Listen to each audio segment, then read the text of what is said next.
అప్పట్లో విజయవాడ కమిషనర్గా ఉన్న సురేంద్రబాబు గారు కనిపిస్తే కాల్చివేత అని ఉత్తర్వులు జారీ చేశారంటే అతను నేర చరిత్ర ఏ స్థాయిలో ఉంది అన్నది మనం అర్థం చేసుకోవచ్చు. అతను ఏ పరిస్థితిలో దాదాపు 250 నేరాలు చేశారు. ఇప్పుడు ప్రస్తుతం అతను మారడానికి కారణం ఎవరు అనే విషయాన్ని వెంకటరమణ తెలుసు. మా పేరు నాగమణి, మా మిసెస్ పద్మ, తెలంగాణ అమ్మాయి చూసుకున్నాం. జ్వరం మీ తండ్రి అంటావా జీవితంలో మా తండ్రి అవసరం లేదు సార్. ఆ 10 సంవత్సరాల వయసులో వంగ బాగా సంపాదించమని ఉంటాడు.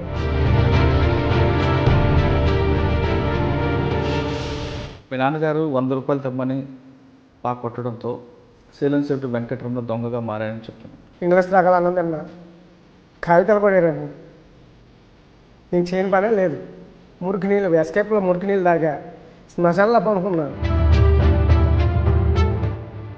అప్పుడు కోటింగ్ ఎలా ఉండేదంటే మనిషి చచ్చాడా బతికాడని ఉండరు ఇంట్రెస్ట్ కాదు. ఆ పోలీసు దాని టార్చర్ వేరు సార్. దెబ్బలు తిన్నప్పుడు మళ్ళీ నేరం చేయాలి ఎందుకని? నేరం అంటే ఇటు తండ్రి కొట్టే కంటే ఎక్కువ కాదు సార్. నా దెబ్బ నరకం.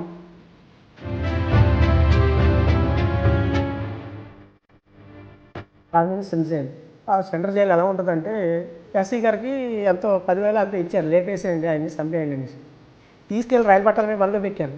నేను ఎంత సార్ అన్నది అదొక కేసా?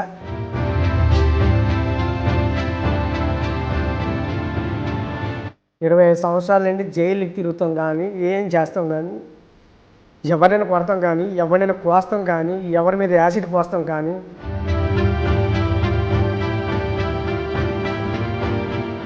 నేను వెళ్ళినప్పుడు జైలు ఎలా ఉండేదంటే ఈ రైస్ వేసుకొని ఈ పప్పే కానీ ఈ రసం పోసుకుంటే ఇలా కలిపితే ఆ పురుగులు ఎలా వచ్చేది తెలుసా సార్?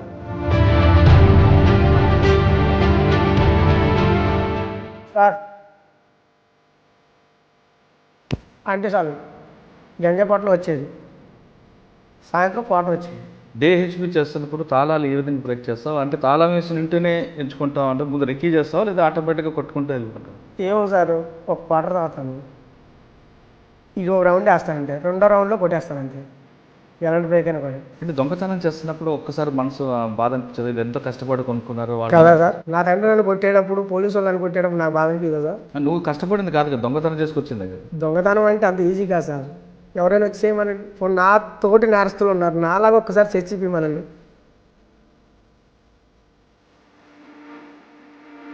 చిన్నప్పుడు నేను ఎన్ని ఇంగ్లీష్ రాగా అన్నం తిన్నాను, ఉరికి నీళ్ళు తాగాను, ఇవన్నీ తెలుసు కాబట్టి ఆకలిన వాడికి అన్నం పెట్టేవాడిని. ఎవరికి పని లేదంటే వాళ్ళకి ఇదిగో బతుకనేసి ఒక 5,000 10 ఇచ్చేవాడిని. ఈ చైన్ తీసి ఇచ్చేవాడిని. నా సొమ్ము కాదు కదా సార్ ఇది. అది ఈ బ్యాటరీ యాసిడ్ కాదు, ఏమి కాదు, ఒరిజినల్ బంగారపు యాసిడ్. కాలితే ఎలా ఉంటుందంటే ఈ మొత్తం లేచి లోపలికి వెళ్ళిపోతుంది. విజయవాడ కమిషనర్ గారు సురేంద్రబాబు గారు ఎందుకు అంత కఠిన నిర్ణయం తీసుకోవాల్సి వచ్చింది? ఫ్రూట్స్ మార్కెట్ పెట్టుకున్నాను, ఉల్లిపాయలు అమ్ముకుంటున్నాను. మా నాన్న తీసుకొచ్చి మా కొడుకు నేరాలు చేసి అక్కడ ఖర్చు పెడుతున్నాడు, అందరికి పెడుతున్నాడు, తీసుకొచ్చి పట్టించాడు.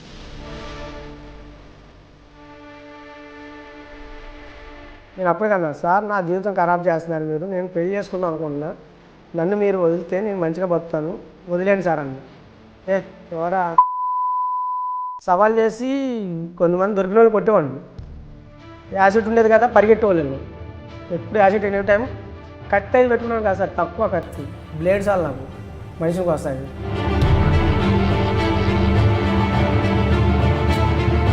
ఆయన జైల్లోకి వచ్చి నువ్వు బెయిల్ మీద బయటకు వస్తే బయటకు అడిగి పెట్టారు సార్, వచ్చేసి మొత్తం పెట్టేశారు. ఇక లేపేస్తారనుకున్నా. అప్పుడు ఆర్డర్ అయిపోయింది సార్. సార్ మీరు లేపాలనుకుంటే నాకు ఒక ఫుల్ బాటిల్ ఇచ్చి లేపేయండి సార్. దాదాపు 250 కేసులు ఉన్న వెంకటరమణ సడన్గా మంచి మార్కులు ఎందుకు రావాలనుకున్నారు? ఎవరు మార్చారు లేదా వేరే కారణం ఉంది? ఇక లైఫ్ అంతా ఇదే అయితే రేపొద్దున నన్ను ఏలేడు చూపించారు, రేపొద్దున నా కొడుకును కూడా ఏలేడు చూపిస్తారు కదా, ఎందుకు ఇది అని ఆలోచించాను.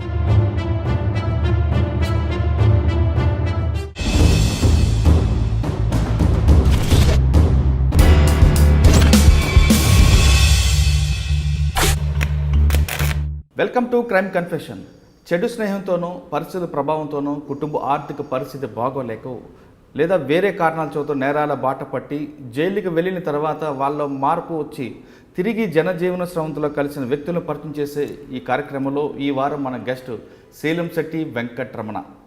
శీలంశెట్టి వెంకటరమణ అంటే ఉమ్మడి ఆంధ్రప్రదేశ్లో వరంగల్ జిల్లా దగ్గర నుండి విజయవాడ, కృష్ణా, గుంటూరు, ఒంగోలు ఈ అన్ని ప్రాంతాల్లో కూడా పోలీసులకు కంటి మీద కొనుక్కు లేకుండా చేశారు. దాదాపు 250 కేసులు ఉన్నాయి. అంటే 2002 వరకు అతను చెలరేగిన విధానం ఒక స్థాయిలో లేదు. అంటే అతను మోడ్ ఆఫ్ ఆపరేటివ్ ఒకటి కాదు, యాసిడ్ల దాడి దగ్గర నుండి దొంగతనాల వరకు చేసేవారు. అతను నేర చరిత్ర ఏ స్థాయిలో ఉందంటే అప్పట్లో విజయవాడ కమిషనర్గా ఉన్న సురేంద్రబాబు గారు కనిపిస్తే కాల్చివేత అని ఉత్తర్వులు జారీ చేశారంటే అతను నేర చరిత్ర ఏ స్థాయిలో ఉంది అన్నది మనం అర్థం చేసుకోవచ్చు. అలాంటి మోస్ట్ వాంటెడ్ క్రిమినల్ తర్వాత మారి ఇప్పుడు చాయ్ దుకాణం పెట్టుకొని ఇప్పుడు ప్రశాంత జీవితం కొనసాగిస్తున్నాడు. అతను ఏ పరిస్థితిలో దాదాపు 250 నేరాలు చేశారు, ఎలాంటి నేరాలు చేయాల్సి వచ్చింది, ఈ చోరీ చేసిన సొత్తుని ఏం చేశారు, అసలు నిజంగా 250 కేసులు అతను చేసినవైనా లేదా పోలీసు కుట్ర కేసులు కూడా పెట్టారా, ఇప్పుడు ప్రస్తుతం అతను మారాడనే కారణం ఎవరు అనే విషయాన్ని వెంకటరమణ అడిగి తెలుసుకుందాం. వెంకటరమణ నమస్తే. నమస్తే సార్. వెంకటరమణ, నువ్వు చెప్తున్నట్లు 2002లో సురేంద్రబాబు గారు బెజవాడలో కమిషనర్గా చార్జ్ తీసుకున్న టైంలో రౌడీ షీటర్ అవ్వచ్చు, లేదా యాంటీ సోషల్ ఎలిమెంట్ అవ్వచ్చు, లేదా క్రిమినల్స్ ఎవరు కనబడినా సిటీ వదిలి పారిపోవాలని ఫస్ట్ ఒక ఆర్డర్స్ ఇచ్చారు. ఆయన చెప్పిన ఆర్డర్స్ ఇంప్లిమెంట్ చేయకుండా సిటీలో ఉంటే వాళ్ళ మీద రౌడీ షీటర్లు ఓపెన్ చేసి అరెస్ట్ చేయించారు. ఇంకా కానీ చెల్లరైపోతే వాళ్ళ మీద కనిపిస్తే కాల్చివేత అనే ఉత్తర్వులు కూడా జారీ చేసినట్లుగా అప్పుడు పేపర్లో వచ్చింది. అందులో ఆ జాబితాలో శీలంశెట్టి వెంకటరమణ కూడా ఉన్నట్లుగా తెలుస్తుంది. అలాంటి మోస్ట్ వాంటెడ్ అంత నటోరియస్ క్రిమినల్గా ఉన్న వెంకటరమణ ఇప్పుడు అంత సడన్గా మంచి మార్గంలోకి రావడానికి కారణం ఏంటి, అసలు మంచి మార్గం రాకుండా ముందు కృష్ణా జిల్లా చెందిన వెంకటరమణ క్రైమ్ రూట్ ఎందుకు ఎంచుకున్నారు? ఈ ప్రశ్నలకి జవాబు చెప్పే ముందు ఒకసారి మీ నాన్నగారి గురించి, మీ అమ్మగారి గురించి, నీ బాల్య గురించి. మా నాన్న పేరు శీలంశెట్టి వెంకటరమణ నాగేశ్వరరావు సార్. మా అమ్మ పేరు నాగమణి. మా మిసెస్ ఇప్పుడు పద్మ, తెలంగాణ అమ్మాయి చేసుకున్నాం, జనం అవది. ఇంకా తండ్రి అంటావా, జీవితంలో అలా తండ్రి అవసరం లేదు సార్. ఎందుకంటే నేరశత్రులోని అతను ఒక నాకు భాగం, నేరశత్రులో అతను ఒక భాగం నాకు. నా వయసు 10 సంవత్సరాలు సార్. ఆ 10 సంవత్సరాల వయసులో ₹100 సంపాదించమని కొట్టేవాడు. ఏం పట్టుకొని ₹100 సంపాదించుకురామని నువ్వేమని చెయ్యి కొట్టేవాడు. మా నాన్న పేరు చూస్తేనే నాకు కోపం, బాధ, అంతే. ఎందుకు ఆయన ఆ పరిస్థితి ఎందుకు రావాల్సి వచ్చింది? అతను ఆస్తి మా అమ్మది మా నాన్నది లవ్ మ్యారేజ్ సార్. సరే తెలిసేలేకో చేసుకున్నాను, నాకు తెలీదు. పిల్లలకి ఇచ్చింది ఏమీ లేదు. ఆస్తి మొత్తం పశ్చిమ గోదావరి తణుకు పక్కన కాల్దారు మా నాన్నది. మా తాత పేరు నాగయ్య, మా నాయనమ్మ పేరు కనకమ్మ. అక్కడ ఏ పరిస్థితుల్లో వచ్చి ఇక్కడ మా విజయవాడ వచ్చేసి మా అమ్మని చేసుకున్నాడు. చేపల మార్కెట్ మా అమ్మది చేపల మార్కెట్ 1 టౌన్ చేపల మార్కెట్. అక్కడ మా అమ్మ పేరు పామని పిలిస్తే ఎక్కువ శాతం, నాగమణి కాదు, పామని పిలిస్తే మార్కెట్లో ఎవరైనా తెలుసు.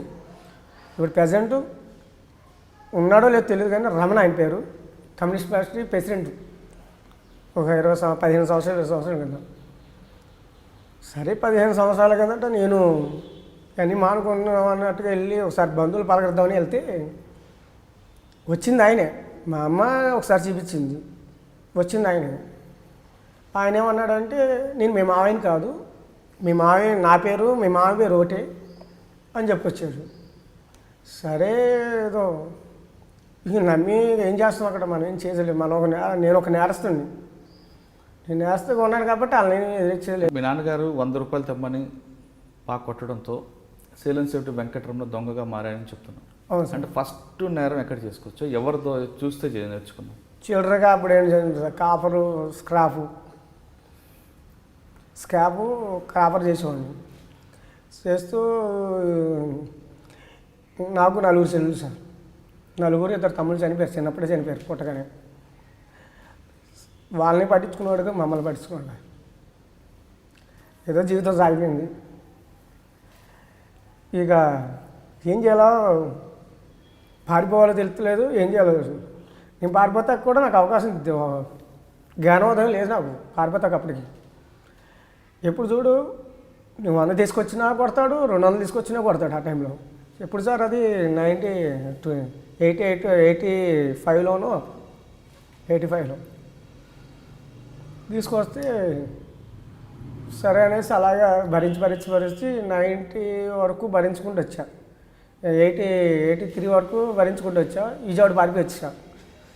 అక్కడ మా నాన్న వాళ్ళ అక్క విజయవాడ అదే పుట్టి పెరిగింది నేను విజయవాడే, కానీ తీసుకెళ్ళిపోయాడు మళ్ళీ అక్కడి నుండి. ఏమైందంటే అక్కడ ప్రజెంట్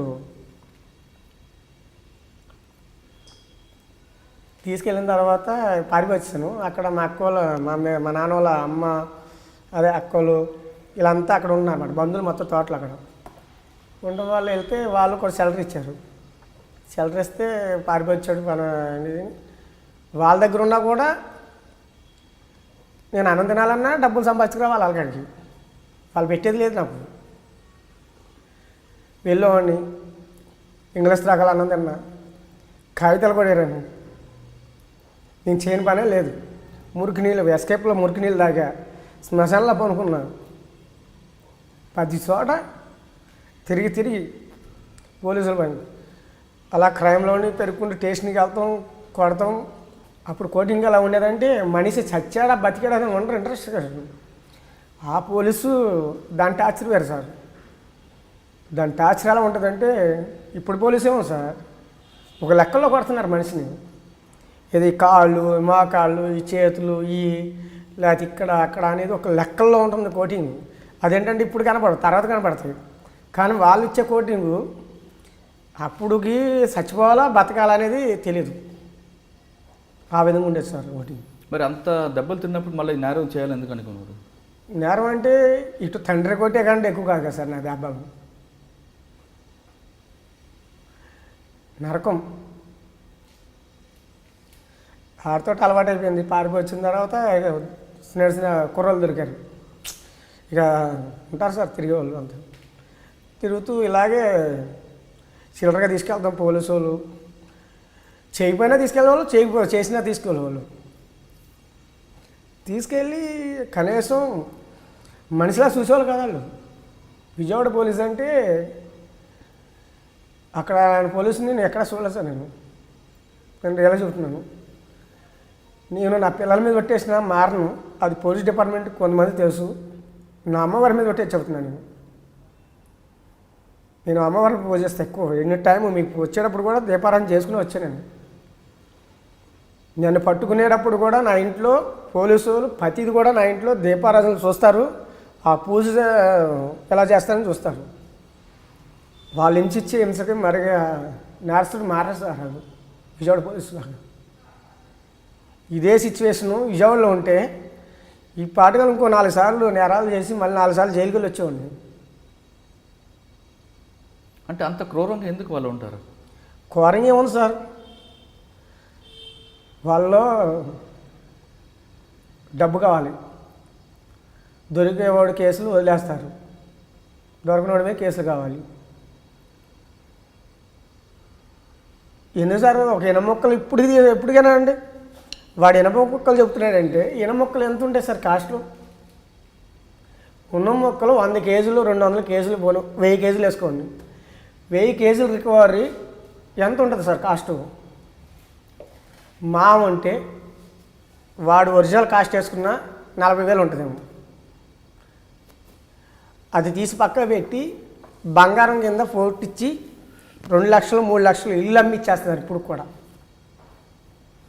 ఉంది సార్. అది ఇప్పుడు ద్వారకా తిరుమల సారు ఇక్కడ చేశారు, ఆయనకన్నా 2 సార్లు ప్రెస్ మీటింగ్ జరిగింది. మరి ఆయన దృష్టిలోకి వెళ్ళిందో లేదో తెలీదు. ఇంతకుముందు కర్నూలు పోలీసులకి నేను కొద్దిగా సపోర్ట్ చేసి కొద్దిగా ఉన్నది. అది ఎంతవరకు వెళ్ళింది అనేది ఆయనకి తెలియదు. కానీ వీళ్ళ మాట కామ్ చేస్తారు. వాళ్ళు మాట్లాడతలేదు సార్. ఇక్కడంటావా ఈ తెలంగాణలో నేను ఎందుకు వచ్చానో తెలియదు. ఆ ఫైరింగ్ ఆర్డర్లోని ఎందుకు వచ్చి ఇలా బతుకున్నానో తెలియదు. ఇక్కడ కూడా లేపేద్దామని చూశారు నన్ను. అంటే స్క్రాప్ దొంగగా శీలంశెట్టి వెంకటరమణ తన జీవితాన్ని నేరాల బాట పట్టుకున్న వెంకటరమణ తర్వాత ఏ దశలో 1984లోనో 84 కదా సార్, 89లోనో 88లోనో వెళ్ళాను సార్ జైలుకి. ఒక జైలుకి వెళ్తామంటే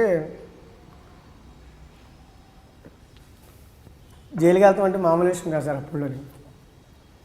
ఆ జైలు ఎలా ఉంటుందంటే రాజమండ్రి సెంట్రల్ జైలు.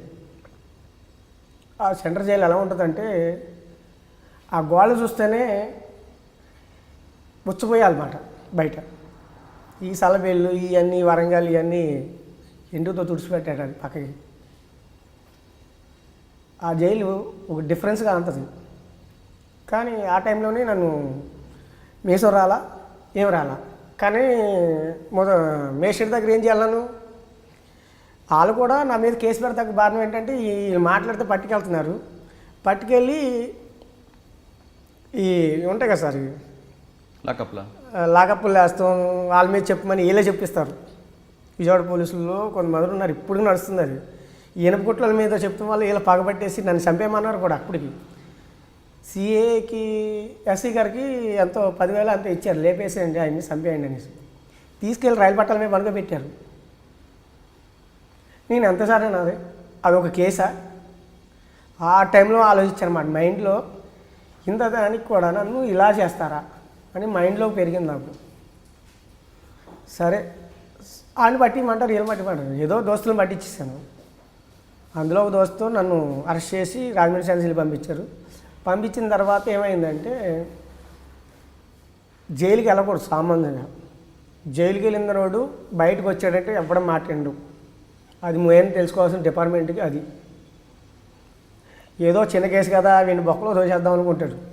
ఈ ఫ్యామిలీ కేసు రావనేయండి, ఉద్యమంకి ఏ ఒక్క చిన్న కేసులో వెళ్ళినా సరే వాడు వచ్చేటప్పుడు ఒక క్రిమినల్గా తయారవుతాడు, కానీ వాళ్ళ మార్పు అనేది రాదు.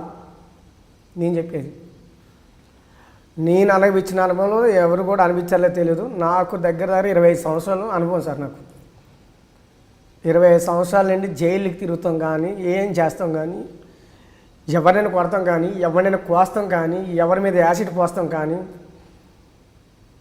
ఏమనుకుంటే అది నా మైండ్లో. నన్ను మెంటల్ రావణని పిలిచేవాళ్ళు, మా నాన్న మెంటల్ నాయకుగాడు అని పిలిచేవాళ్ళు, నన్ను మెంటల్ రావణని పిలిచారు విజయవాడలో.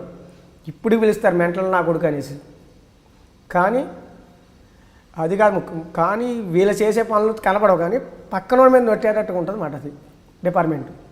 నేను జైలుకి వెళ్ళాను. నేను వెళ్ళినప్పుడు జైలు ఎలా ఉండేదంటే సత్తు గిన్నెలు సార్. అంటే ఏమంటారు, సెవెన్ అంటారా సిల్వర్ అంటారు ఇక్కడ. సిల్వర్ బొచ్చులు మాట, ఒక సిల్వర్ గ్లాసు, ఒక సిల్వర్ లోట, పట్ట. ఇప్పుడు అంటే అఫీషియల్గా అన్నీ ఇస్తున్నారు ఇప్పుడు. అప్పుడు అవి ఏమి లేవు. పట్ట గోని పట్ట ఉంటుంది, పట్టలాగా ఇప్పుడున్న పట్టలాగే ఉంటుంది. దాంట్లో నల్లులు ఉంటాయో ఏముంటాయో తెలియదు. వేసుకున్న తర్వాత అన్ని దద్దులు వచ్చేసేవి. సరే అన్నానికి వెళ్తారా రైస్కి, అన్నం 600 గ్రాములు అంటారు. వాడు కొలిసేది కరెక్ట్ కాట వేసేవాడు. రాజమండ్రి సెంట్రల్ జైలు అనేది దానికి పేరు మాట. రిమైండ్ వాడికి 600 రైసు, 700 గ్రాములు శిక్ష పడినోడికి రైసు. ప్రతి మాన్యువల్ దాంట్లో నాకు ప్రతిదీ చాలా తెలుసు సార్. ఈ రైస్ వేసుకొని ఈ పప్పే కానీ ఈ రసం పోసుకుంటే ఇలా కలిపితే ఆ పురుగులు ఎలా వచ్చాయి తెలుసా సార్? చిన్న చిన్న గాజు పురుగులు, తెల్ల పురుగులు బారుగా. ఇలా 2 రోజులు బయట తిన్నాం కదా సార్. అప్పుడు చూసి పారేస్తాం, తినగా వెళ్తూ ఉంటే 2 రోజుల తర్వాత మళ్ళీ అలవాటు అయిపోయింది. అలవాటు అన్ని పురుగులు తీసి బయట వేస్తాం, తింటాం. తిన్న తర్వాత జైలు బయటకు వచ్చిన తర్వాత నేరం ఇంత దానికి నేరం అదే, పెద్దదానికి నేరం అదే శిక్ష. ఇప్పుడు చేసేది ఇంతే దొంగతనం. ఏమో 100 కిలోలు బంగారు తీసుకొచ్చి ఇక్కడ ఏమో పెట్టాము సార్, అదే శిక్ష. ఒక 1 కిలో రాగి తీసుకొచ్చి ఇక్కడ పెట్టాము సార్, అదే శిక్ష. సార్ ఓకే, అంటే ఆ శిక్షలో తేడా లేదని చెప్పి నువ్వే నేరం చేసుకొచ్చావు? శిక్షలో తేడా ఏముంది సార్? గోల్డ్ చేశాను సార్. గోల్డ్ హౌస్ బ్రేకింగ్ అనేసి. ఫస్ట్ మోడ్ ఆఫ్ ఆపరేట్ ఏంటి ఇది? ఎక్కువ మోడ్ ఆఫ్ ఏంటంటే ఇక జైల్లో కొంతమంది సీనియర్లు ఉంటారు సార్. ఇప్పుడంటే నేను సీనియర్ అయ్యాను అనుకో, అప్పుడులో ఎవరో ఒక సీనియర్లు ఉండేవాళ్ళు. వాళ్ళ పక్కన నేను కూర్చొని అన్నం తింటూ ఆలోచించేవాడిని. రౌడీ షీట్లు ఉండేవాళ్ళు, వాడిని ఇలా పోయాలి అనేసి. ఫ్యామిలీ కేసులు ఉండేవి, ఒక చోరీ కేసులు ఉండేవాళ్ళు, అదే చోరీ కేసులో పెద్ద నర్సులు ఉండేవి. ఏది ఇలా పెడితే నేను ఈ చోరీ కేసులో వెళ్ళే ముందల ఒకరికి గంజి అడిగితే గంజి ఇచ్చేస్తున్నారు, మేము టీ అడిగితే టీ ఇవ్వాల నాకు. కేసు అరెస్ట్ ముందన్నమాట, అదే జైలుకి వెళ్ళే ముందల. ఒక చోరీకి ఆడు చేసింది ఏదో నేరం చేశాడు, వాడు దొంగే నేను దొంగే. వాడు నేను సార్ లాంచోడు నీ అమ్మందంగా నాకు కూడా అని నోటుకు వచ్చినట్టుగా వాళ్ళ ఇష్టం. వీళ్ళు సార్ అంటే చాలు గంజా పొట్టలు వచ్చేది, సాయంత్రం క్వార్టర్ వచ్చేది. దీనికి డిఫరెన్స్ ఏంటనో ఆలోచించాను. తర్వాత జైలుకి వెళ్తే జైల్లో కూడా మారిపోతుంది అనుకుంటే జైల్లో కూడా డామినేషను, దాంట్లో కూడా ఎన్నో రకాలు దాని తెలియని క్రైమ్ అనేది మొత్తం నేర్చుకున్నాను. దాంట్లో జైల్లో కూడా ఎలా ఉండాలనేది కూడా నేర్చుకుని దాని తర్వాత బయటకు వచ్చి నేరాలు స్టార్ట్ చేశాను. చేసిన తర్వాత ఫస్ట్ నేరం ఏం చేసుకోవచ్చు? జైలుకి వెళ్ళొచ్చా? పోలీసు వాళ్ళ పక్కనే ఉండేవాడు సార్. నేను ఇనపగుట్లో పనిచేసేవాడిని. హాఫ్ కేజీ అర కేజీ పావు కేజీ అదే అప్పుడు కేజీలు గ్రాములు అయితే నాకు తెలియదు, ఏం తెలియదు. వాడికి ఇచ్చేవాడిని, ఎంత గొప్ప తీసుకెళ్ళి ఇచ్చేవాడిని. ఏంటిది? బంగారం. ఎక్కడ బంగారం? ఎక్కడిది? అంటే నేరం చేసేవాడిని సార్. ఏంటి? హెచ్పియా సార్. ఎక్కడ ఎక్కువ మాసార్ డౌన్ సార్. మాసారం, విజయవాడ మాసార్ డౌన్ అంటే అక్కడ ఉన్న night HP, day HP sir. అంటే డే హెచ్పి ఏ విధంగా చేస్తుంటావు? 9 నుండి 12 లోపే నాది. 12 దాటితే అది ముట్టుకోను మళ్ళీ. ఎందుకు? నాకు అలవాట్లేదు. 9 నుంచి 12కి తాళాలు ఎందుకు వేస్తారు? ఎందుకు వేస్తారంటే మీరంతా జాబ్ వాళ్ళకి వెళ్తారు, వేసుకుని వెళ్తారు. ఆ టైమే సెట్.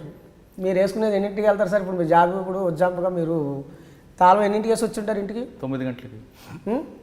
మీరు బయటకు వచ్చారు, మీరు వెళ్ళి ఇంకా ఎన్నింటికి వెళ్తారు? సాయంత్రం వెళ్తా. ఈ మధ్యలో మళ్ళీ ఫ్యామిలీ వెళ్తుంది కదా, స్కూల్ నుండి వెళ్తారు కదా, అందుకు 12 లోపే చేస్తారా? కొంతమంది పడుకున్న తర్వాత కూడా చేస్తారు కదా. పడుకున్న తర్వాత ఉంటాయి. ఇప్పుడు అంటే మారిపోయింది. అప్పుడు క్రైమ్ అనేది ఏంటంటే నేను చేసినప్పుడు కొత్తలో క్రైము ఒక విజయవాడ సిటీలో రమణాగాడు తప్ప ఎవడు చేయడు, అలాగే రాజమండ్రిలో ఇంకొకటి తప్ప ఎవడు చేయడు. పట్టపగలు డే అఫెండర్ నైట్ అఫెండర్ లాగా, రేసొక్క పగల సొక్కలాగా ఇలా పేర్లు పెట్టేశారు. కానీ వెంకటరమణ అనే వ్యక్తి పట్టపగలు క్రైమ్ చేస్తాను 9 నుంచి 12 గంటల వరకు చెప్తున్నాం. డే హెచ్పి చేస్తున్నప్పుడు తాళాలు ఏ విధంగా బ్రేక్ చేస్తావు? అంటే తాళం వేసిన ఇంటనే ఎంచుకుంటావు, అంటే ముందు రెక్కీ చేస్తావు లేదా ఆటోమేటిక్గా కొట్టుకుంటూ వెళ్ళిపోతుంటావు? ఏమో సార్, ఒక క్వార్టర్ తాగుతాను, ఇది ఒక రౌండ్ వేస్తానంటే, రెండో రౌండ్లో కొట్టేస్తాను అంతే. ఎలాంటి బ్రేక్ అయినా కూడా. అంటే సెంటర్ లాక్ ఎలాంటి బ్రేక్ అయినా కొట్టేసేవాడిని. ఆ ఇంట్లో ఇప్పుడు తాళం వేసి ఇల్లు వీళ్ళు వెళ్ళనుకో, ఆ చుట్టుపక్కల అబ్జర్వ్ చేయవా? మరి పక్కన ఉంటారు, యువతల పక్కన ఉంటారు. ఇంటి వాండర్కి దోస్తాలలాగా సార్ చూసారనుకో, సార్ ఎవరు లేరా సార్, మన వాళ్ళు సార్ రమ్మన్నాడు ఇది అని చెప్తారు. వాళ్ళు ఏం చేస్తారు సార్ అప్పుడు? లాక్ బ్రేక్ చేసి లోపలికి వెళ్ళిన తర్వాత వెంకటరమణ ఏ విధంగా చోరీ చేస్తుంటారు? ఏం సార్, నేను బీరో ఎక్కువ ఓపెన్ చేసేవాడిని కదా సార్, తాళాలు వాళ్ళే పెడతారు అక్కడ. ఎక్కడ పెడతారు సార్? సలమరలో గిరమరలో మొత్తం తోటలో బెడ్రూమ్లో ఎక్కడైనా ఉంటాయి, వాళ్ళే పెడతారు. మీకు కష్టపడాల్సిన అవసరం లేదు. పప్పు ఉప్పు డబ్బాల్లో కూడా పెడతారంటారు, కానీ ఆ పప్పు ఉప్పు డబ్బాల్లో పెట్టరాలు. ఏదైనా పూర్వకాలం నాకంటే చిన్నప్పుడు స్టోరీజ్ అది. అంటే లోపలికి వెళ్ళగానే తాళం ఈజీగా దొరుకుతుంది సార్. తాళం తీసిన తర్వాత క్యాష్ అయినా గోల్డ్ కూడా మొత్తం తీసుకుంటారు సార్, క్యాష్ గోల్డ్.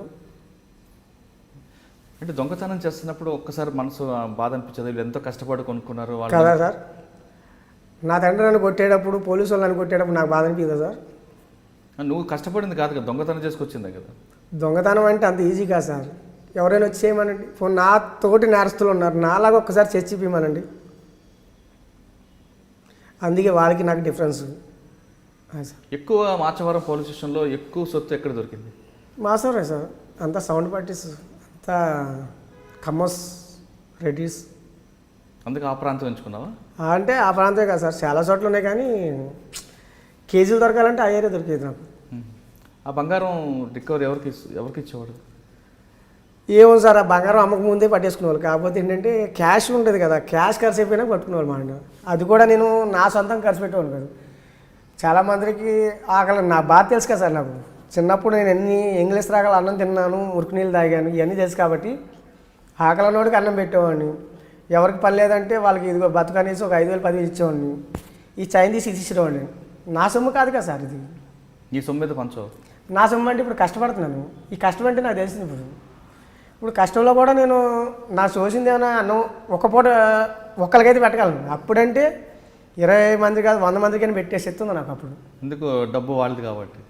అది వచ్చిన పాపం డబ్బు సార్. ఎందుకు దాచుకోకూడదన్నా? దాచుకోకూడదని కాదు, ఈ రోజు కూడా నాకు రూపాయి లేదనేది అందుకే కారణం సార్ నా మీద. వెంకటరమణ, దొంగతనం చేసి వచ్చావు, ఇంట్లోకి వెళ్ళిన తర్వాత ఇకపై ఎవరికి చోరీ కాకుండా ఉండాలంటే దొంగ ఇంట్లోకి వచ్చిన తర్వాత కూడా ఏం చేస్తే బాగుంటుంది? టెక్నికల్ పెరిగింది కదా సార్ మొత్తం.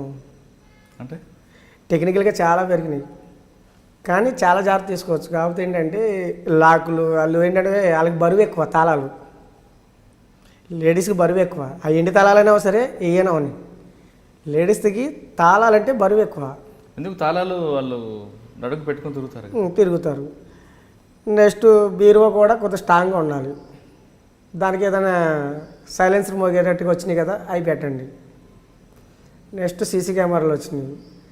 బీరువా అలారం పెడుతున్నారు, ఇప్పుడు డోర్కి అలారం పెడుతున్నారు. అన్ని సిస్టాలు జాగ్రత్త చేసుకుంటున్నారు. అయినా కూడా నేరాలు జరుగుతున్నాయి. అది అయినా కూడా నేరాలు జరగకుండా ఉండాలి. ఒకవేళ నేరస్తులు ఇంట్లోకి వచ్చిన తర్వాత కూడా ఏం పోకూడదు అంటే ఏం చేయాలి?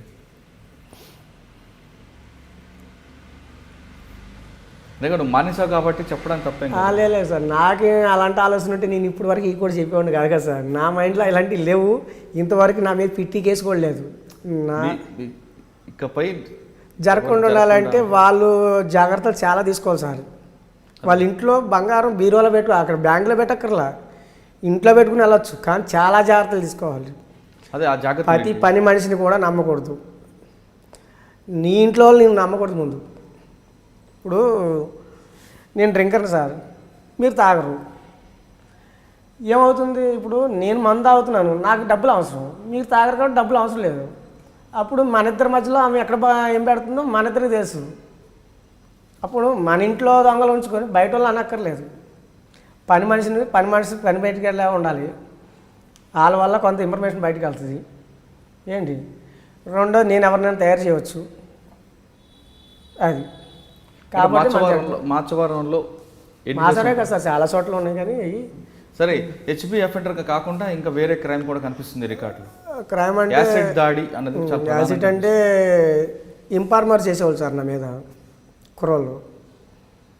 ఇంపార్మర్ అంటే నేను చేస్తానో లేదో వాళ్ళకి అనవసరం. పోలీస్ అనేది ఇంపార్మర్ పెట్టేది అప్పుడులో. నాకు ఇప్పుడు అంటే తెలియదు, కానీ అప్పుడులో తెలుసు కదా నాకు. పట్టించిన తర్వాత దెబ్బ తగిలింది సార్ నాకు, ఎదురు దెబ్బ. ఎవరని తెలుసుకున్నాను. వెళ్ళిపోయి డైరెక్ట్గా మా సిస్టర్ని అడ్డు పెట్టాను నేను. మా సిస్టర్ గొడవ పెట్టుకున్నట్టు నటించాను. ఈ లోపు ఏమైందంటే ఈ ఎదవలు ఉంటారు కదా, వచ్చేసి చేత్తో నెట్టారు. ఎమ్మన్నే బాటిల్ తీసి 2 బాటిల్ మూతలు తీసి పోస్తాను సార్. అది ఈ బ్యాటరీ యాసిడ్ కాదు, ఏమి కాదు, ఒరిజినల్ బంగారపు యాసిడ్. కాలితే ఎలా ఉంటుందంటే ఈ మొత్తం లేచి లోపలికి వెళ్ళిపోతుంది మొత్తం, అలా ఉంటుంది. కానీ కళ్ళల్లో పడలేదు, ఇక్కడ పడింది, ఇవన్నీ కాలిపోయినాయి. ఎంతమందికి? 4గురికి. 4గురికా? ఆ తర్వాత అదే కేసులు కొనసాగి అప్పుడు ఆ కేసు ఏమైందంటే 324. అప్పుడులో కేసు 324. ఇప్పుడు యాసిడ్ కేసు అంటే అబ్బో భారీ ఎత్తు కేసు. ఇప్పుడు అప్పుడులో యాసిడ్ ఇంపార్మర్ అనేవాడి మీద పోసేవాడు సార్. ఎన్ని యాసిడ్ దాడులు కేసు ఉంటాయి? దాడుల్లో అయితే ఒకటే కేసు బుక్ అయింది, పోసిన అయితే 3-4 ఉంటాయి సార్. కానీ విజయవాడలో అప్పుడు రౌడీలు కూడా బాగా ఉండేవారు. వాళ్ళతో స్నేహం ఏ విధంగా కొనసాగి?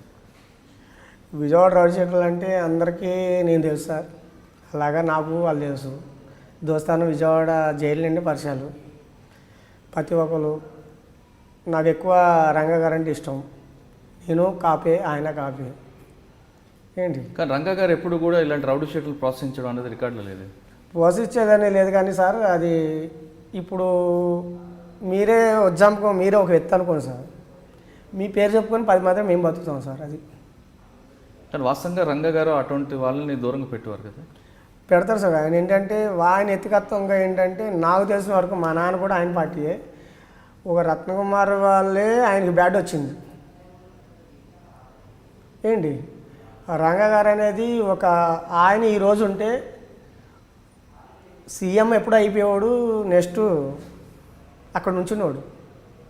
అది కాకపోతే ఏంటంటే అప్పుడులోనే ఇక కొంతమంది నెహ్రూ గారు ఇలాగ ఉన్నారు కదా, వాళ్ళ పెద్దవాళ్ళు మొత్తం అంతా కుమ్మక్కయ్యి కొద్దిగా చేసుకున్నారు అంతా. అదొక ఇది సార్. రౌడీ షీటర్లు అంటారా, నాకు చాలామంది తెలుసు సార్. కొద్దిగా వాళ్ళకు కూడా నా పేరు తెలుసు. ఎంతమంది రమ్మంటారు, నాయకులు కూడా అప్పుల్లో రమ్మన్నారు. నేరం చేసి రంగా గారి దగ్గరికి ఎప్పుడైనా వెళ్ళావా? రంగా గారు అప్పుడు చనిపోయారు సార్. ఆ చనిపోయినప్పుడు ఎక్కడున్నాను? అప్పుడు బీమార్లో ఉన్నాను సార్. అప్పుడు నేను కూడా చనిపోగానే తెలియగానే అనిపించింది అంటే ఒంట్లో బ్లడ్ చచ్చిపోవాలింది. నేను కూడా వెళ్ళి అక్కడ గొడవలు వేసాను సార్. బీమార్లో కొద్దిగా అవి తాళపెడతాం అవి చేశాను. అంటే ఆవేశం ఏంటంటే ఒక లేబర్కి మంచిగా ఇస్తారు సార్ ఆయన. అంటే ఆ ఆవేశం ఆనందం ఆ బాధతో చేసింది తప్ప వేరే ఉద్దేశం ఏదో ఉద్దేశంతో చేయలేదు. అది అప్పుడు చిల్లర నేరస్తున్నాయి చిన్నగా. రంగా గారు చనిపోయిన తర్వాత వరుసగా క్రైమ్లు చేసుకుంటూ వస్తున్న సేలంశెట్టి వెంకటరమణపై విజయవాడ కమిషనర్ గారు సురేంద్రబాబు గారు ఎందుకు అంత కఠిన నిర్ణయం తీసుకోవాల్సి వచ్చింది? మీతో పాటు నేను ఒక్కరినైనా లేదా మీతో పాటు ఇంకెవరినైనా తీసుకున్నారు? ఉన్నారు సార్. దానికి ఏంటంటే దానికి ముందు ఏమైనా జరిగిందంటే నాకు పశ్చిమ గోదావరిలో నేను ఈ నేరాలు చేస్తూ పశ్చిమ గోదావరి వెళ్ళిపోతుండేవాడిని సార్. సరే వచ్చినప్పుడల్లా వాళ్ళకి అనుకూలంగానే రికవరీ ఇస్తుండేవాడిని. ఇంత పీసు బిరుకు కూడా నిలబెట్టుకునేవాడిని కాదు. కానీ డిపార్ట్మెంటు నేనేమైందంటే ఇవన్నీ మానేశాను సార్. ఎప్పుడు 2006లో 2007లో అనుకోండి సార్. ఆల్రెడీ నేను ఒకరికి సైకిల్ షాప్ పెట్టించా, కూరగాయల వ్యాపారం పెట్టించా, ఇవన్నీ పెట్టించాను, అన్నీ అయిపోయినాయి. వాళ్ళ దగ్గర కూడా వెళ్ళి వసూలు చేసుకున్నారు. నేనైతే చెప్పలా. వాడు సైకిల్ షాప్ అమ్మి ఇచ్చారు. వాడు మళ్ళీ నేరస్తుగా తయారవుతాడు కదా సార్. మళ్ళీ అప్పుడులో నేను ఆర్డర్ ఇచ్చింది నాలాగా నేనైతే తయారైపోయాను అనేసి అప్పుడు నడుస్తున్న ప్రశ్న సమాధానం అది కాదు. విజయవాడ కమిషనర్ గారు సురేంద్రబాబు గారు నేను అక్కడికే వస్తున్నాను సార్. వెంకటరమణ గారి మీద ఎందుకు అక్కడికే వస్తున్నాను సార్. ఇది ఏంటంటే అక్కడ వెళ్ళిన తర్వాత నేను మారాను. మారిపోయిన తర్వాత ఈ కేసును మానేశాను. మానేసి అక్కడ నేను సైకిల్ షాప్ పెట్టించాను చూడండి. వాళ్ళ అక్క అలా నాన్న తల్లిదండ్రులు నన్ను అక్కడ జాయిన్ చేశారు. మా నాన్న అన్నాను కదా సార్, నేను అప్పుడు బతిగా ఉన్నాను. వాళ్ళు ఏంటంటే డబ్బులు అప్పటికి డబ్బులు కావాలి. నేను నేరస్తులైనా కూడా ఎంత ఇచ్చినా కొన్ని నిలబెట్టుకోవాలి వాళ్ళు. ఇప్పుడు ₹1,00,000 ఇచ్చాను సార్. అప్పుడు 50,000 అంటే ఎంత ఉంటుంది సార్? అప్పుడు మంచి అంగమం ఉంటుంది. 50,000 ఇస్తే 50,000 నిలబెట్టుకోవాలి. అవన్నీ తాగేసి తిరిగేసి ఎక్కడెక్కడ పోగొట్టుకుని వచ్చి మళ్ళీ నా జీవితం ఖరాబ్ చేద్దామని వచ్చాడు. అక్కడ ఏమైందంటే ఈ సర్కిల్లో నేను నేరం చేయకుండా ఫ్రూట్స్ మార్కెట్ పెట్టుకున్నా, ఉల్లిపాయలు అమ్ముకుంటున్నా. మా నాన్న తీసుకొచ్చి మా కొడుకు నేరాలు చేసి అక్కడ ఖర్చు పెడతాడు, అందరికి పెడుతున్నాడని తీసుకొచ్చి పట్టించాడు. పట్టించిన తర్వాత వచ్చా. వాళ్ళు ఎంక్వైరీ చేశారు. ఎంక్వైరీ చేసిన తర్వాత ఎటువంటి నేరం చేయలేదు సార్. నేను తెలిసింది. మరి ఏం చేయాలి సార్? పోలీసు ఏం చేయాలి సార్? పంపించాలి, బయట పంపించాలా? నా మీద అప్పటికి బంగారపు గోల్డ్ ఆన్లైన్లకు వస్తువులు ఇలాంటివి జరిగినాయి. కానీ అవన్నీ వదిలేసి మళ్ళీ ఏదో గన్ అంట, ఏదో బొక్కలు పెట్టే గన్ దింగానంట. అవన్నీ వదిలేశాను. ఎప్పుడు చిన్నప్పుడే వదిలేశాను. బొక్కలు పెట్టే గన్ దింగానని కేసు పెట్టాడు పనవట్లో. నేను అప్పటికన్నా, సార్ నా జీవితం ఖరాబ్ చేస్తున్నారు మీరు, నేను పెళ్లి చేసుకుందాం అనుకుంటున్నా, నన్ను మీరు వదిలితే నేను మంచిగా బతుకుతాను, వదిలేండి సార్ అన్న. ఓరా నీ వల్ల ఏమవుతుంది అన్నాడు. సవాల్ చేసి కొట్టేవాడిని సార్ అప్పుడు ఏరియా. అది అప్పుడు అంత దృష్టిలో పెట్టుకొని దొరికిన వాళ్ళని దొరికినట్టుగా అన్నట్టుగా వదిలిపెట్టేవాడిని కాదు. అన్నీ కొట్టుకుంటూ వస్తే స్నాచింగ్లేమో పాలకోళ్ళు అటు చేసేవాడిని సార్. లాబరీ కూడా అటే చేశాను. ఏంటి ఇక్కడ అన్నీ ఏదైతే పెద్ద ఇల్లు ఉంటే ఆ పెద్ద ఇల్లు కొట్టుకుంటూ వీళ్ళకి చెప్పుతూ మళ్ళీ కొట్టేవాడిని నేను. కొడితే కేజీల బంగారం. అప్పుడు కమిషనర్ ఏం చేసేవాడు, వీళ్ళని ఈయన తర్వాత ఆయన ఎక్కేవాడు, ఆయన తర్వాత ఆయన ఎక్కేవాడు, ఆయన తర్వాత ఈయన ఎక్కేవాడు. ఎవరంటే శీలం చెట్టేవాడు. దీన్ని బట్టి ఇలా అయిన తర్వాత తీసుకొచ్చి అయిపోయింది. తర్వాత మళ్ళీ మళ్ళీ ఇలా కొట్టుకుంటూ ఒక కొన్ని కేసులు అయిపోయినాయి. జైలు నుండి బెయిల్కి వెళ్తాం వస్తున్నా. ఈ మధ్యలోని సురేంద్ర బాబు సార్ వచ్చారు. సురేంద్ర బాబు ముందు మన సీతారామ ఆంజనేయులు ఆయన లేరు. దానికి ముందు అనుకుంటారు. సురేంద్ర బాబు ఇక్కడ, సీతారామ ఆంజనేయులు గుంటూరు సార్, మర్చిపోయాను, గుంటూరు. సీతారామజనేయులు ఈ సురేంద్ర బాబు అంటే అక్కడ గుంటూరులో అయినా అక్కడ ఎన్కౌంటర్ చేయగానే మమ్మల్ని ఏం చేశారంటే ఇక్కడ నన్ను సూసైడ్ చేసుకోపోయాను సార్. నేను ఇక్కడ స్టేషన్లో కొద్దిగా టార్చర్ ఎక్కువైంది. మా అమ్మాయి మీదకే సవాల్ చేస్తావరా అది ఇది అనేసి టార్చర్ చేసేవాడు సూసైడ్ చేసుకోపోయాను. సూసైడ్ చేసుకోపోయేవాడికి సవాల్ చేసి కొంతమంది దొరికిన వాళ్ళు కొట్టేవాడిని. యాసిడ్ ఉండేది కదా, పరిగెట్టేవాళ్ళు. ఎప్పుడు యాసిడ్ ఎనీ టైం. కత్తి అది పెట్టుకున్నాడు కదా సార్, తక్కువ కత్తి, బ్లేడ్ చాలు నాకు మనిషికి వస్తాయి. ఏంటి ఏమైందంటే ఈ సిచ్యువేషన్ అనేది జరుగుతుంది. ఇక్కడ జరుగుతుంటే ఈ దృష్టిలో పెట్టుకుని ఆయన టైంలో దొరికిస్తాను నేను. దొరికిన తర్వాత భోపా సింగ్ ఏసీబీ టర్నింగ్ మెంటాలిటీ. ఇప్పుడు చెప్పిన మాటలు వినటం కాదు కదా, మనం ఇప్పుడు కమిషనర్ అయినా సరే ఇప్పుడున్న సార్లు చెప్పిన మాటలు వినరు. ఇప్పుడు అప్పుడు ఏంటంటే సార్ ఇది ఇలాగ అంటే అది భూతత్వం కంటే పై భూతత్వం చూస్తారు వాళ్ళు. దాన్ని బట్టి ఇక్కడ జరిగేది సార్. దీని ఏమైందంటే నేను లాగప్పులో ఉండగానే ఇలా జరుగుతుంది అనగానే ఇక మా అమ్మని కమిషనర్ దగ్గర పంపించాను.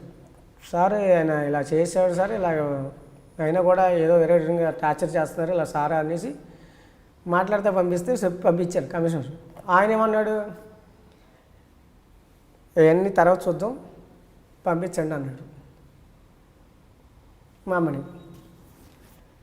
ఏమ్మా ఏం జరిగింది అసలు, ఎందుకు మీ అబ్బాయి ఎందుకు ఇలా తయారయ్యాడు ఏంటి అనేది ఒక మాట అడుగుంటే ఆ రోజు అయిపోయాడు కదా సార్ నేను. అంటే ఇక ఆ రోజు ఇలా జరిగిన తర్వాత సూసైడ్ చేసుకున్నాను. సూసైడ్ చేసుకుంటే ఆల్రెడీ మీడియాకి నేను ప్రతిసారి ప్రెస్ మీటింగ్ జరుగుతుంటున్నాయి. అందరికీ ఇక కడుకట్టు నేరస్తుడు వాడు ఇలాగా అలా అలా అని మీడియాలోని ప్రచారాలు విజయవాడకు. అయిన తర్వాత జైలుకి వెళ్ళాను సార్. జైలుకి వెళ్ళిన తర్వాత సామాను సీల్ చేశారు కదా, సామాను ఇమాను బెయిల్ మీద వస్తారని చెప్పాను. మా అమ్మని పంపించాను లెటర్ రాసి, ఇది నేను చదువుకోవాలా తయారు చేపిస్తామంటే నాకు తెలుసు సార్. హైకోర్టు నుండి ఉమెన్స్ రైట్స్ నుండి ఎక్కడి నుండి ఎలాగే తయారు చేయాలో కూడా నాకు ప్రతిదీ తెలుసు, ఎవరికి ఏ సంభాషించి మాట్లాడాలని. దాంతో తయారు చేసి పంపిస్తే చూసి శిలంచాటలు అమ్మ నువ్వు తీ వెళ్ళా అన్నాడంట. ఎవరు? సురేంద్ర బాబు. ఒక ఐపీ ఆఫీసరు ఇప్పుడులో అయితే అసలు యాక్చువల్గా ఐపీ ఆఫీసర్ అనే వాళ్ళు కూడా ఎవ్వరు కూడా తప్పుగా ప్రవర్తిస్తారు సార్. వాడు ఎంత కరుడు కట్టి నేరసింది ఏంటి, ఎంతవరకు వాడిని చూస్తారో అంతవరకు చూసి తర్వాత ప్రవర్తిస్తారు వాళ్ళు. కానీ ఆయన ఒక చిన్న నేరస్తుడికే అంత ఓపిక లేకపోతే ఇంకేం చేస్తాం సార్. ఆ టైంలో జైలుకి వెళ్తే జైల్లో పిల్లి ప్రసాద్ అని ఒక అతను ఉన్నాడు రౌడీ షెటరు, వాడు మా ఎదురుగా ఎదిగాడు. తర్వాత రమేష్, తర్వాత కొకరగడ్డ జానీ వీళ్ళిద్దరు రౌడీ షెటర్లు. అడపాంక్ అన్న నేను మా నలుగురు పిల్లి ప్రసాద్ని తీసుకెళ్ళి మా ఎదురుగానే కస్టడీ తీసుకెళ్ళారు.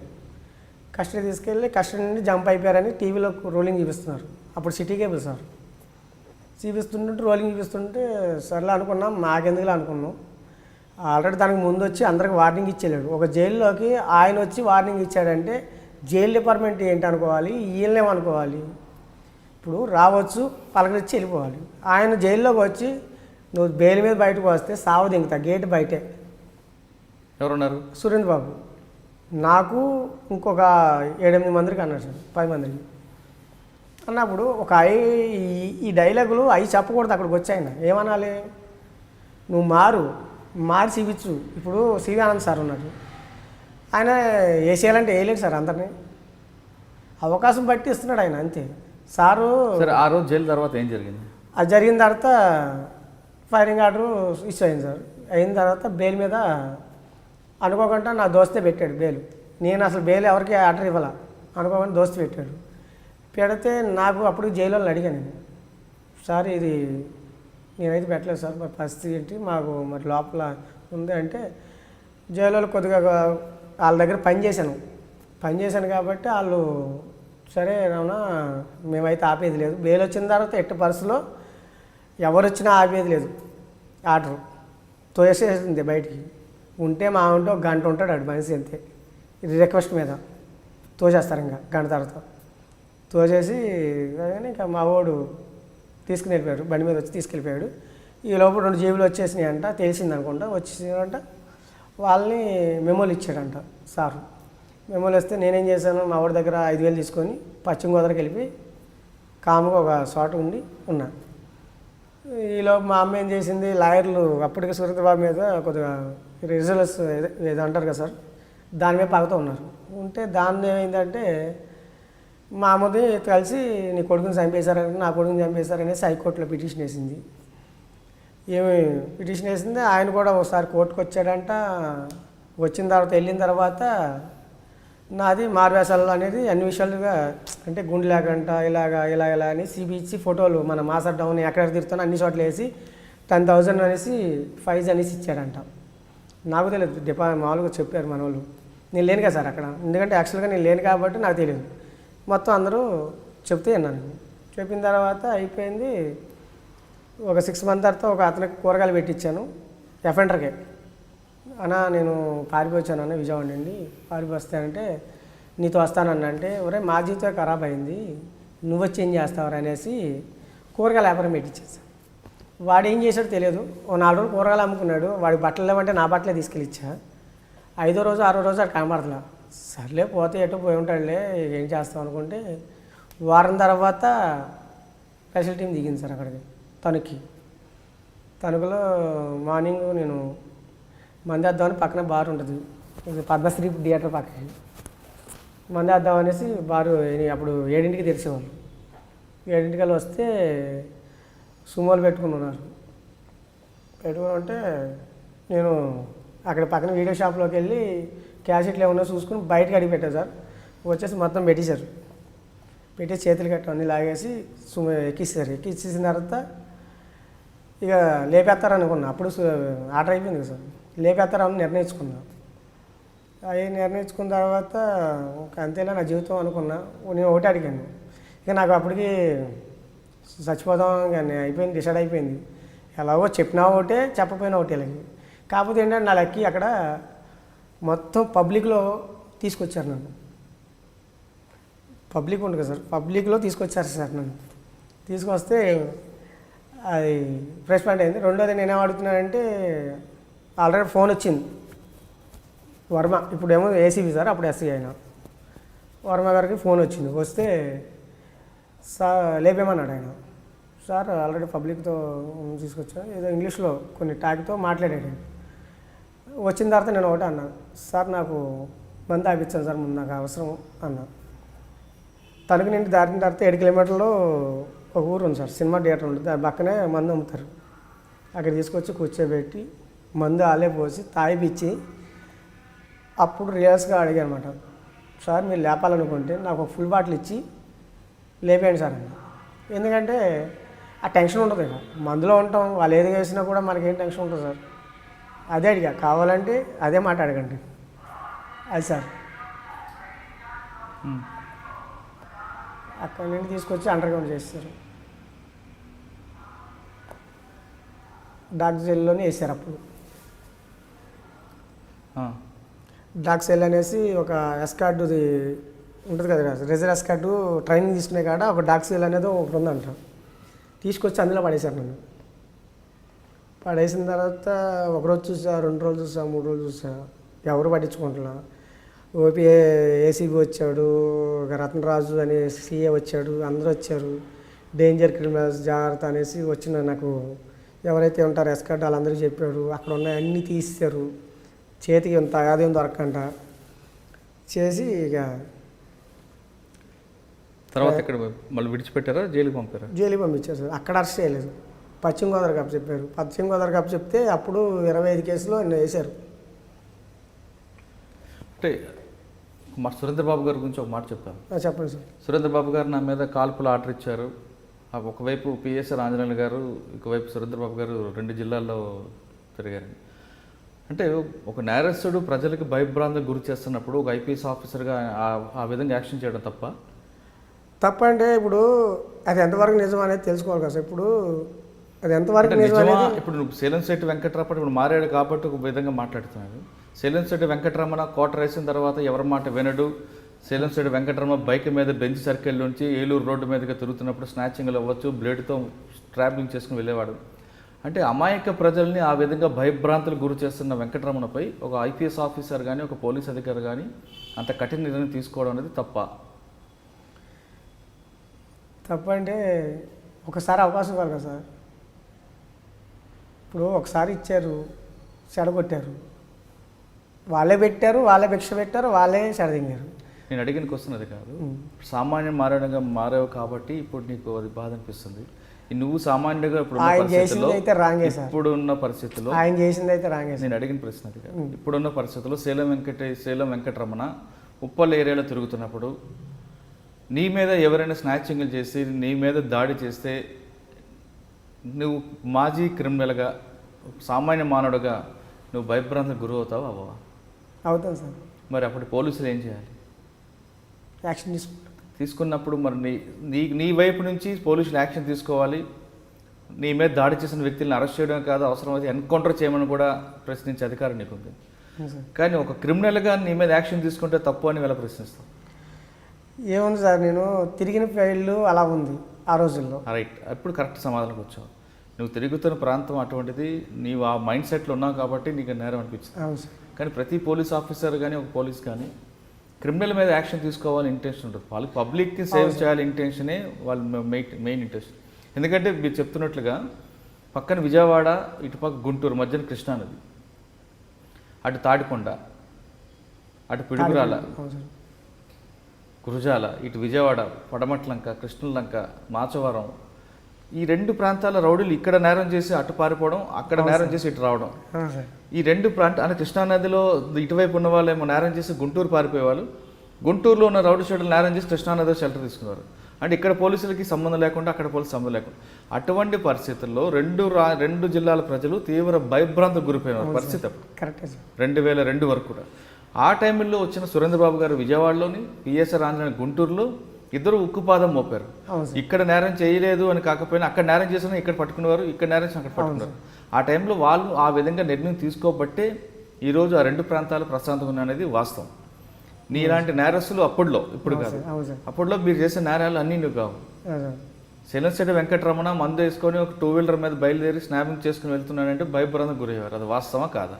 అక్కడ వరకు అంటే హౌస్ బ్రేకింగ్ ఎక్కువ సార్. నాది హౌస్ బ్రేకింగ్ అవ్వచ్చు, స్టాబింగ్ అవ్వచ్చు, యాసిడ్ దాడి అవ్వచ్చు. శ్రీలంశెట్టి వెంకటరమణ పోలీసులకు వెళ్ళాలంటే యాసిడ్ దాడి చేస్తాడు కాబట్టి అది ఉండేది సార్. అదో భయం ఉండేది సార్. మరి నిన్ను పట్టుకోవాలనుకుంటే బ్లేడ్ కూడా ఉండేది సార్. అక్కడ బ్లేడ్ కూడా ఉండేది. యాసిడ్ ఒక పిడి కూడా పక్కన పెట్టేవాడిని. మరి అటువంటిప్పుడు నిన్ను పట్టుకోవాలి, నేను కంట్రోల్ చేయాలంటే వాళ్ళు ఆ విధంగా చేయాల్సిందే. సరే, ఏదవని ఒక మంచి మార్కులకు వచ్చాం. తర్వాత ఆంధ్రప్రదేశ్ నుంచి వరంగల్, విజయవాడ, ఒంగోలు ఆ ప్రాంతానికి ఎందుకు వెళ్ళావు? ఒంగోలు అంటే విజయవాడలో ఉండగానే అన్నీ చేసుకొచ్చాను సార్. ఒంగోలు, పాలకోలు, నరసాపురం అంతా 14 జైలు చేశాను సార్. టోటల్ నేను 14 జైలు. ఈ ఉజ్జాంకి 20 సంవత్సరాలు వేసుకున్నాను సార్ జైలు జీవితం. లాకప్పులు అంటే తీసేయండి, అంతకుముందు లాకప్పులు 20 సంవత్సరాలు జైలు జీవితం. 20 సంవత్సరాల్లో జైల్లో ఏం జరుగుతుందో తెలుసు, 20 సంవత్సరాలు బయట ఏం జరుగుతుందో తెలుసు, కోర్టుల్లో కూడా ఏం జరుగుతుందో తెలుసు. ఏంటి అన్నీ తెలుసు. టోటల్గా చట్టం అంతానే చేతిలో ఉంది. చదివింది 2వ క్లాస్ అయినా 2వ క్లాస్ నేను చదవలేదు సార్. అక్కడ వాళ్ళు కూడా చదవలే, కానీ జైలుకి వెళ్ళిన తర్వాత జైల్లో చదివిన తర్వాత చట్టం మీద పూర్తిగా అవగాహన వచ్చింది, ఎందుకంటే ఈ కేసుల ద్వారా. అవును సార్. తర్వాత హైదరాబాద్ ఎప్పుడు వచ్చావు? హైదరాబాద్ వచ్చి తనకు ముందే ఎప్పుడు 2002లో ఫైరింగ్ ఆర్డర్ ఇచ్చిన తర్వాత తనకు నుండి ఇటు వచ్చాను సార్. అంతకుముందు 2-3 చాలాసార్లు హైదరాబాద్ వచ్చి వెళ్ళేవాడు షెల్టర్కి. సొంతంగా ఉంటాం, ఇక్కడ నుండి వెళ్ళి ఎంటర్ చేసుకుని వస్తాం, అలా ఉండేది. తర్వాత ఫైరింగ్ ఆర్డర్ అయిన తర్వాత తణుకులో వెళ్ళి దొరికేసి మళ్ళీ జైలు నుండి బయటకు వచ్చిన తర్వాత ఇక్కడికి వచ్చాను. వచ్చిన తర్వాత ఇక్కడ అమ్మాయిని చేసుకున్నాను అన్నమాట. ఇది బాలనారు. అమ్మాయి నీకు ఎలా పరిచయం? నేను రెంట్కి తీసుకున్నాను సార్. రెంట్కి తీసుకున్నాను. బాలనారులో పత్తినారు ఉంది కదా సార్, పత్తినారులో రెంట్కి తీసుకున్నాను. వాళ్ళ ఫ్యామిలీ బోర్వీలర్లు మొత్తం బోర్వీలర్ పని చేసుకుంటారు. వాళ్ళకి ఏదే ఉద్దేశం తెలియదు, ఏది ఆశం తెలియదు, ఏది కూడా ఈ గొడవలంటే కూడా తెలియదు వాళ్ళకి అసలు యాక్చువల్గా. అలాంటి వాడిని ఇక నాకాడ ఈయన చేసుకున్న తర్వాత నా దగ్గరికి ఎంతోమంది కుర్రోళ్ళు వస్తుండేవాళ్ళు, బిల్లింగ్ మీద పనుకోబెట్టేవాడిని. వాళ్ళు ఏమైనా తెస్తే కాట వేసి చిన్న కాట ఉండేది సార్, కాట వేసి మళ్ళీ సేల్ చేసి ఇచ్చేవాడిని, పంపించేవాడిని. వాళ్ళు ఎవరనేది నాకు తెలియనట్టుగా నేను ఎవరు తెలియనాక ఒకవేళ పట్టిస్తే రికవరీ ఇప్పించేవాడిని నేను దొరికినప్పుడు. లేదనుకో సార్, నేను దొరికినా సరే వాళ్ళు కూడా నేనే రికవరీ ఇచ్చేవాడిని.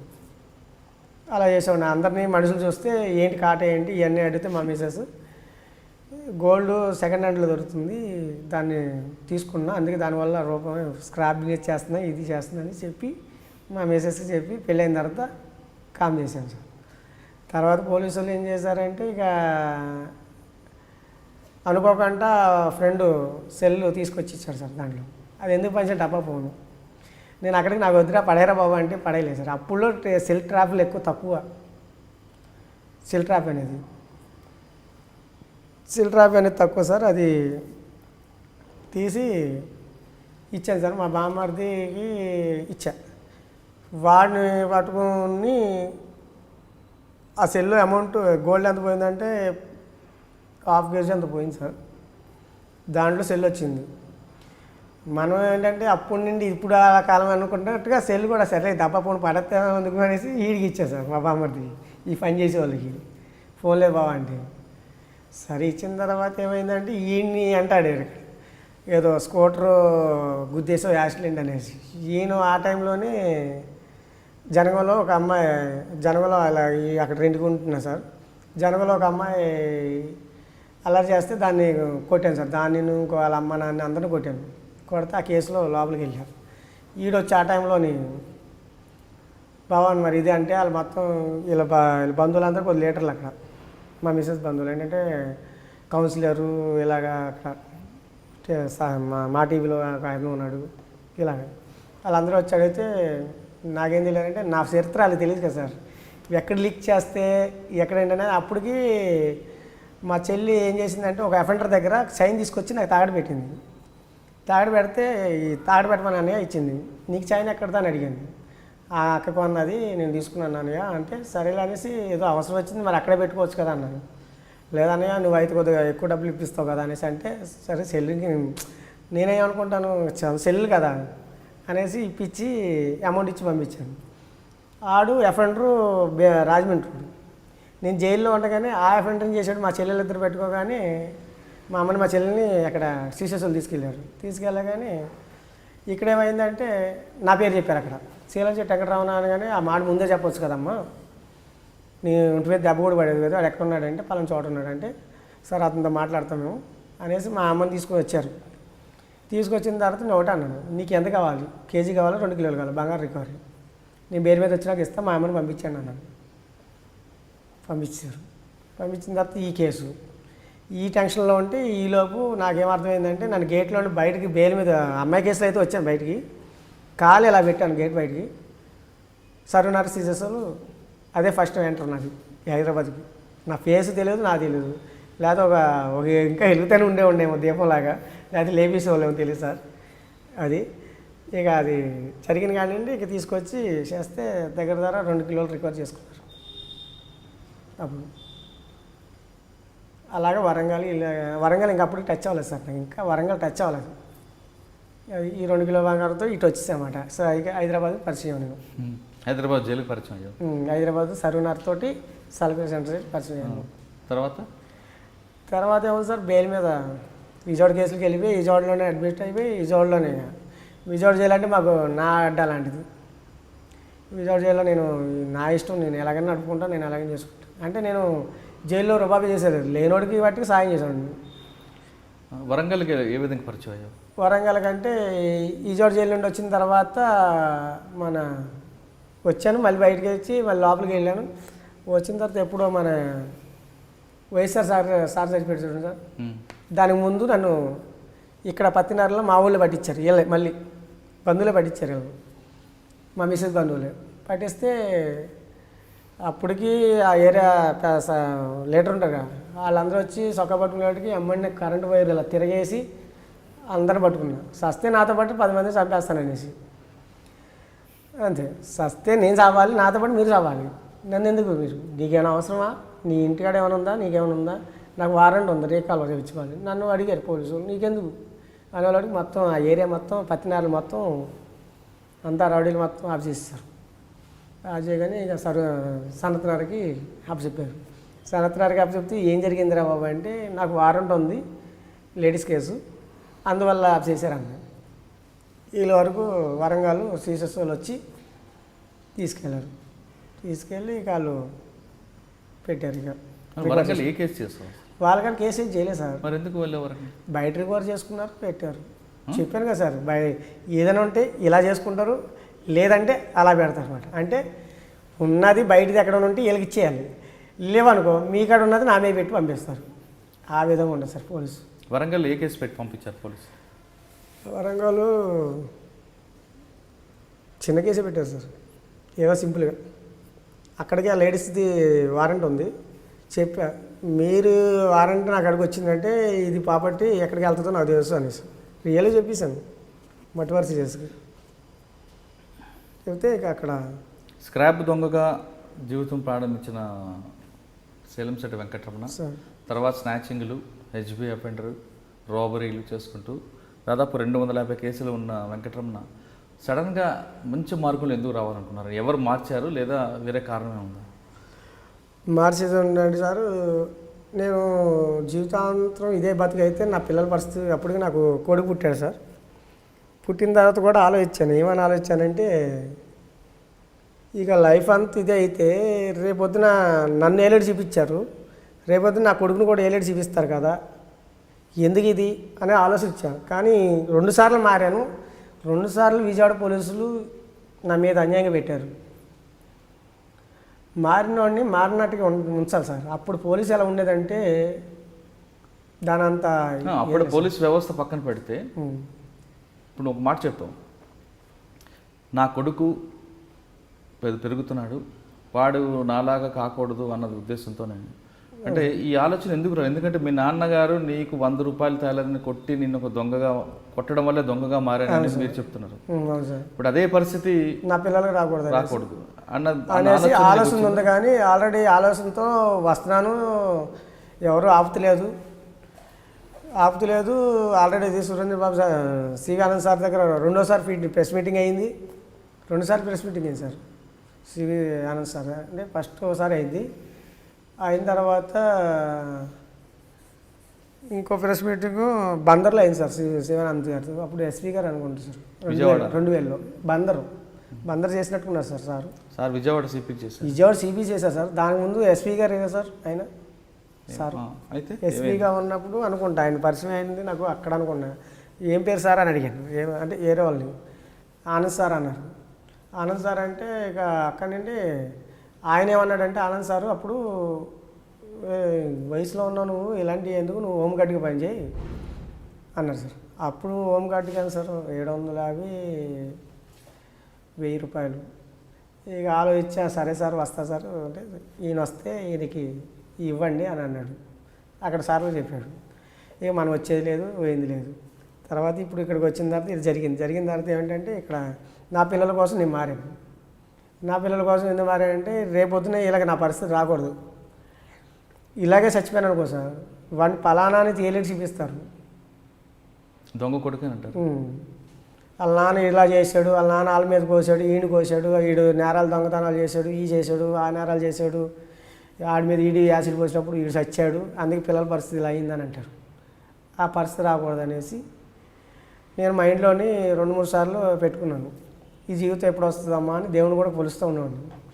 అనుకోకుండా లాస్ట్ అండ్ ఫైనల్ 2014 సార్. అది మేడం గారు అప్పుడు డీసీ సార్, నవీన్ సార్ కాదు, జానకి శర్మిల మేడం, ఆమె గారికి తీసుకెళ్ళారు కౌన్సిలింగ్కి. నాకన్నా ముందు రాజు పెట్టాడు. మేనేజర్ రాజు అనేసి అక్కడ ఈసీఎల్లో పెట్టారు. ఆయన పెట్టిన తర్వాత ఇంకెవరు పెట్టలే. ఇక నన్ను కౌన్సిలింగ్ తీసుకెళ్తే అందరూ ఇంకా పోలీసు అంటే ఏదో కౌన్సిలింగ్ ఇస్తారు, మళ్ళీ ఇలా నేను అనిపించాను కదా సార్, 2-3 సార్లు అనిపించాను ఆటోమేటిక్గా. ఒక్కసారి దెబ్బ తగిలితే కాదు, 2వ సారి దెబ్బ తగిలింది. ఇక ఇంతలే అనేసి షో చేస్తున్నారులే అనుకుని సరే సార్ మారుతాను మేడం అది ఇది అని చెప్పాను. లింగే సార్ అనేసి ఉన్నాడు. నెక్స్ట్ నన్ను మార్చింది ఆయన బాల్సింగ్ అన్న.